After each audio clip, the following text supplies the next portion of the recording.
কি সুন্দর না জায়গাটা? সত্যি খুব সুন্দর। আর আমাকে কেমন লাগছে? আরো সুন্দর। আচ্ছা, আমাকে সুন্দর লাগছে, আমাকে গর্জিয়াস হট লাগছে না? এরকম আবার কেউ বলে নাকি? কেন আগের দিন প্রিয়ার ছবিতে কমেন্টগুলো কে করেছিল? জানি না তো।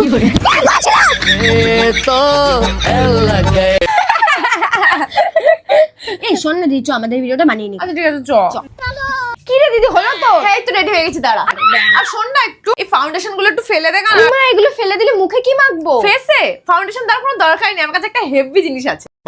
এই দেখ, এটা হলো ডার্মাডকের ব্রাইটনিং সানস্ক্রিন। এটা কিভাবে ইউজ করে? এটা হলো ডার্মাডকের 4% নায়াসিনামাইড ব্রাইটনিং সানস্ক্রিন, আর এটা ইন্টারনেটে এখন খুবই ভাইরাল। এই সানস্ক্রিনটা ইউজ করলে ফাউন্ডেশন ইউজ করার কোনো প্রয়োজনই পড়ে না। এটা হলো পার্পল সানস্ক্রিন, যার মধ্যে রয়েছে 4% নিয়াসিনামাইড, যেটা আমাদের স্কিনকে ভেতর থেকে ব্রাইট করে, আর SPF 50 প্রোটেকশন আমাদের স্কিন থেকে ট্যান দূর করতে সাহায্য করে। আর এই একটা প্রোডাক্ট স্কিন কেয়ার আর সানস্ক্রিন দুটোরই কাজ করে। আর এই পার্পল কালারের সানস্ক্রিনটা আমাদের ইয়েলো ইন্ডিয়ান স্কিন টোনকে নিউট্রালাইজ করে। আর তোমরা নিজেরাই দেখে নাও ফাউন্ডেশন ছাড়াই আমার ফেসটা কতটা গ্লোয়িং এন্ড স্মুথ লাগে, যেটা তোমরা আমার হাতের বিফোর আফটার দেখে তো বুঝতেই পেরে গেছো। আর ওপরে আমি প্রোডাক্টের লিংক দিয়ে দিলাম, তোমরা চাইলে এটা ডিরেক্টলি পার্পল থেকে অর্ডার করতে পারো।